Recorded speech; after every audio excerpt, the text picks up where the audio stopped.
Ողջույն, մենք Հյուսիսային դպրոցի 2-3 դասարանի սովորողներն ենք։ Եթերում Զնկլիկ ռադիոն է։ Քանի որ մեղուների պաշտպանության օրն է, եթերը նվիրում ենք մեղուներին։ Եթե մեղուները չլինեն, ծաղիկները չեն փոշոտվի եւ բնությունը կմեռնի։ Ինչու ինչ տեղի կունենա։ Դե ել երկրում բանա բերք չի լինելու ուտելու, մենակ պետքա այն բաների ուտել։ Կործանանում պատրաստված վտանգավոր բաները։ Մեղուները այնպիսի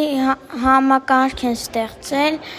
որ եթե մարդիկ ստեղծեն, հրաշալի կլինի։ Անդրի ջան, օրինակ, ինչի մասին է խոսքը, ինչ համակարգ են ստեղծել, որ մարդը չի կարողանում։ Աշխատանքը իրանք գիտեն, ճիշտ են բաժանում։ Օրինակ մեղուների մեջ կան հետախույզներ, որոնք գնում են տեսնեն որտեղ է իրանց հարմար բույն ու գնում են ընտանիքին բարելով բացատրում են, հասկացնում են, որ այդ տեղը լավ բան է, տեղը, որ ընտանիքով գնան այդ տեղը ու այնտեղ ապրեն։ Սիմվոր մեղուները թրջում են փեթակի դիմաց ու չեն թույլ տալի, որ ուրիշ մեղուները գան գողանան իրանց մեղրը։ Մայր մեղուն չի գնում նեկտար հավաքելու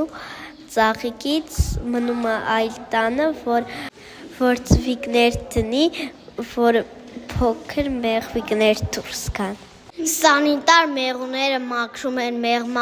մեղրամոմի անցքերը, որ մայրիկը մաքուր տեղ ծուն դնի, որ առողջ լինեն ձագերը։ Կան նաև հովանող մեղուներ, որոնք բարձրանում ենք փեթակի վրա, թևերով հովացնում, որ իրենց փեթակը շոկ չլինի։ Երբ մեղուները մրսում են, դառնում են գնդակի պես։ Գնդակի վրայի մեղուները տաքացնում են ներսի մեղուներին։ Հետո երբ իրենք տաքանում են, դուրս են գալիս գնդակից, իրենց ընկերներն են տաքանում։ Մեղուները ապրում են 40-ից 45 օր, երբ զգում են, որ սատկելու ժամն է, փեթակից դուրս են գնում ու գնում են հեռու տեղ սատկելու։ Թույլ մեղուներին ոչ մեկ չի կրակրում, քանի որ իրանք չեն աշխատում, սոված մնում են եւ սատկում են։ Մեղուները իրանց ունեցածը բաժանում են իրար հավասար։ Այսօր այսքանը, քանդիպենք։